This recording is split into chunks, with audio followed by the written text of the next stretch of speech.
Assalamualaikum warahmatullahi wabarakatuh. Halo anak-anak semua.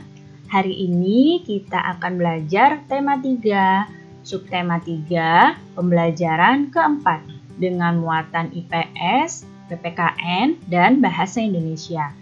Sudah siap untuk belajar hari ini? Kalau sudah siap, mari kita mulai belajarnya. Indonesia merupakan negara yang kaya akan keragaman, baik itu agama, suku, bahasa, pakaian tradisional, adat istiadat, sosial, dan lain-lainnya. Keragaman sosial budaya tumbuh dan berkembang membentuk kebudayaan sesuai daerah masing-masing. Keragaman ini mendorong pembangunan sosial budaya di Indonesia. Tujuan dari pembangunan di bidang sosial budaya adalah terwujudnya kesejahteraan rakyat. Berikut adalah bidang-bidang pembangunan sosial budaya. Yang pertama ada bidang kesehatan, kemudian bidang pendidikan, bidang kesejahteraan sosial, bidang kebudayaan dan pariwisata, bidang kependudukan, bidang pemuda dan olahraga, dan sebagainya. Nah, ini hanya beberapa ya bidang-bidang pembangunan sosial budaya. Namun, jika beberapa bidang pembangunan sosial budaya ini terus dimajukan, maka akan terbentuk masyarakat Indonesia yang sejahtera. Berikut adalah upaya untuk membangun sosial budaya. Yang pertama adalah membudayakan semangat gotong royong. Nah, semangat gotong royong ini sudah ada sejak lama dan jangan sampai luntur dari masyarakat kita. Kemudian yang kedua adalah tolong-menolong antar masyarakat. Yang ketiga adalah membiasakan musyawarah mufakat dalam mengambil sebuah keputusan dan melestarikan budaya daerah, serta menjaga kerukunan antar masyarakat. Jika upaya untuk membangun sosial budaya ini dilakukan, maka tentu saja masyarakat Indonesia akan semakin maju sosial budayanya.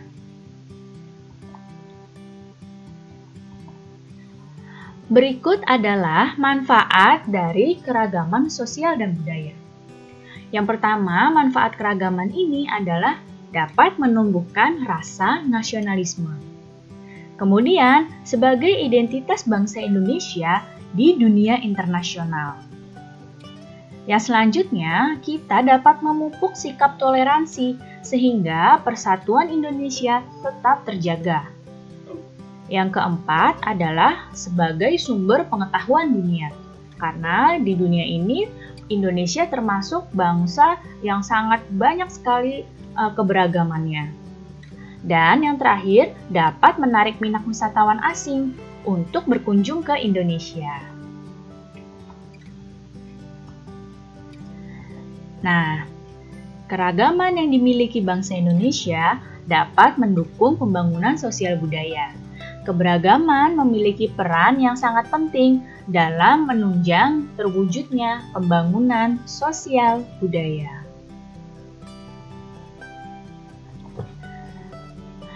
Berikut ada sebuah teks, kalian simak baik-baik teks ini. Tentang sanggar tari sebagai wadah para penari tradisional. Nah, sanggar tari merupakan sebuah organisasi yang sengaja dibuat untuk mewadahi kreativitas seni warga masyarakat, khususnya dalam hal seni tari.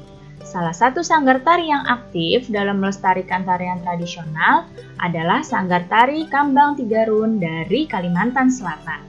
Sanggar tari ini memiliki misi menumbuhkan dan memupuk cinta budaya Nusantara, khususnya daerah Kalimantan Selatan, sehingga tetap lestari. Sanggar tari ini juga menciptakan berbagai kegiatan seni di lingkungan sendiri yang kelak dapat maju hingga ke jenjang internasional, sehingga dapat mengharumkan nama bangsa. Sanggar Tari Kambang Tigarum ini tidak membatasi anggotanya. Hal ini tetap mengacu pada tujuan didirikannya sanggar, yakni mewadahi para muda-mudi Kalimantan Selatan untuk menyalurkan minat, bakat, dan kreativitas di bidang seni tari. Nah, bisa kita lihat di sini, berdasarkan teks tadi, tampak siapapun dapat menjadi anggota Sanggar Tari Tigarum tanpa membedakan memandang keberagaman sosial yang ada. Mereka hanya ingin memajukan budaya Indonesia melalui tarian. Nah, Sanggar Tari merupakan contoh sebuah pembangunan sosial budaya. Kenapa? Karena Sanggar Tari ini menjadi sebuah tempat bagi para pemuda-pemudi untuk secara positif mengembangkan bakat dan kemampuan diri.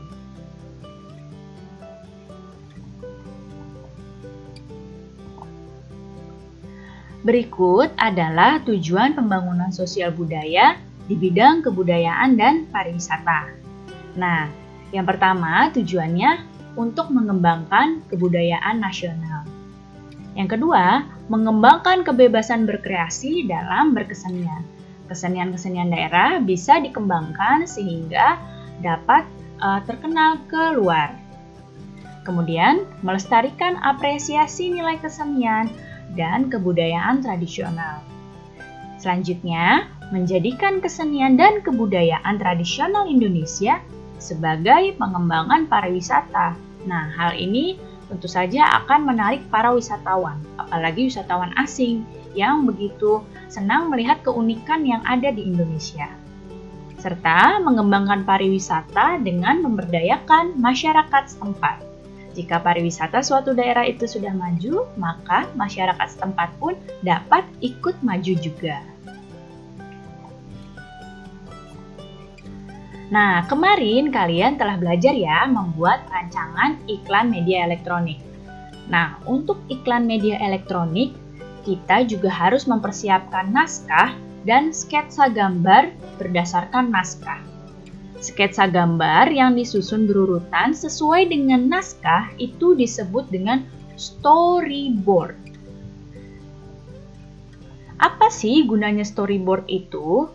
Storyboard itu dapat menyampaikan ide cerita dengan mudah kepada orang lain. Nah, hal ini sangat penting ya, supaya pihak yang berperan dalam pembuatan iklan punya pengertian yang sama dengan apa yang kita kehendaki sebagai penulis iklannya. Seperti apa itu storyboard? Nah, ini adalah salah satu contoh storyboard. Nah, ini storyboard tentang berpuasa. Nah, di sini lihat adegan yang pertama, ada anak yang sedang kepanasan, kehausan. Yang kedua, adegan nanti di iklannya, dia mau masuk rumah. Adegan yang ketiga, dia sedang mengambil gelas. Ya, ada tulisannya, aha, mumpung sepi. Kemudian adegan yang keempat, ternyata ibunya masuk dan bertanya, kamu nggak puasa? Nah, adegan yang kelima, ibunya mengingatkan bahwa berpuasa itu